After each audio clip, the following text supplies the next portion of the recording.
Minister Arbib, if you'll join us one more time, it is time for the final award of the evening, the Lifetime Achievement Award for contribution to sports journalism. It's forged a significant reputation in this country since 2002, when the legendary Olympian historian Harry Gordon picked up the first such award. In 2003, it was Norman May. 2004, the late great Socceroo Johnny Warren. 2005, one of Australia's greatest tennis writers, Alan Trengrove. 2006, Ian Heads, recognised for his outstanding contribution to sports journalism in Australia. Mike Gibson, give him a round of applause, in 2007 did pick up this Lifetime Achievement Award, and he continues to show that there is life after a Lifetime Achievement Award. In 2008, Bruce McAvaney. Last year, Les Murray. Well, Minister Arbib, could you please announce for us the 2010 winner of the Lifetime Achievement Award for contribution to Australian sports journalism? The winner, Carolyn Wilson. This award is for exceptional service to sports journalism over an extended period of time.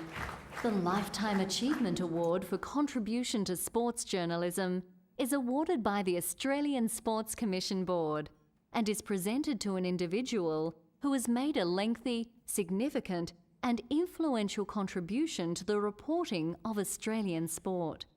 This award is only bestowed if, in the opinion of the Australian Sports Commission Board, there is a single worthy recipient. Often referred to as the first woman of football, Caroline Wilson is one of Australia's best credentialed journalists. Outspoken and fearless, Caroline has been chief football writer for The Age since 1999.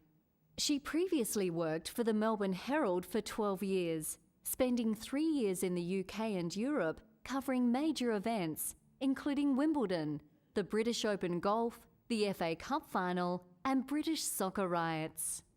In 1982 at the Herald, she became the first woman to cover Australian rules football on a full-time basis.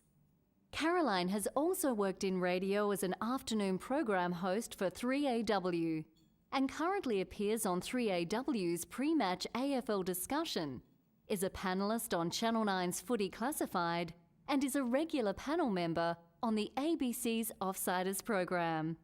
Caroline is already a multi-award-winning journalist, including becoming the first woman to win the AFL's Gold Media Award in 1988, the first woman to be inducted into the Melbourne Cricket Club's Media Hall of Fame, and is also a former recipient of the Australian Sports Commission's Print Media Award for Best Profiling of an Athlete, Team or Coach.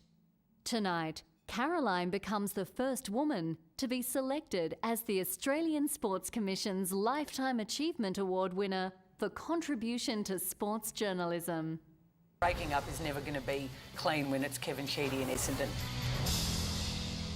Yes, you don't have to be a lip reader to see that she wasn't happy with a couple of those responses she was getting there in one of the interviews. Give her a round of applause. Carolyn Wilson, ladies and gentlemen. Thanks, Adam.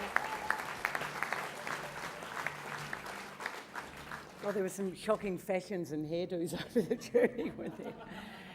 I'd really like to thank the Australian Sports Commission, Senator Arbib, thank you very much, to Warwick Smith and everyone who deemed to put me among those incredible names. I honestly feel very, very humble. Harry Gordon, in fact, gave me my first job as a 17-year-old straight out of school when I joined the Melbourne Herald as a copy girl.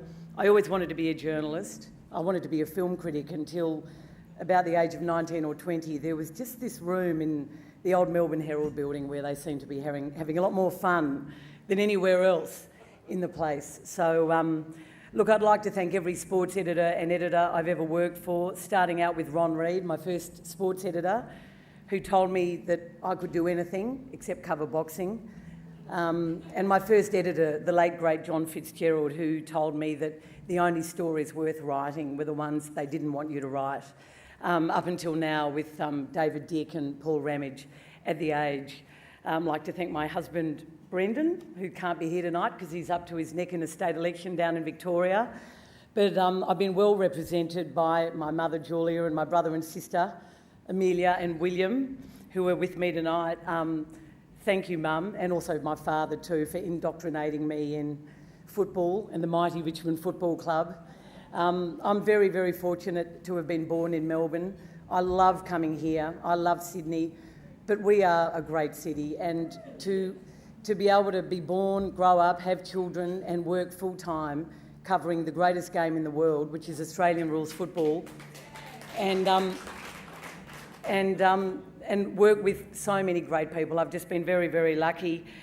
Just finally, I did notice there weren't any other women on that incredible list, and I'm very, very proud to be the first one. I knew last week, sitting at the AFL draft on the Gold Coast and watching Emma Quayle write her stuff and read her stuff, that the game and women who cover it are in very good hands, and I'm very, very proud, so thank you very much.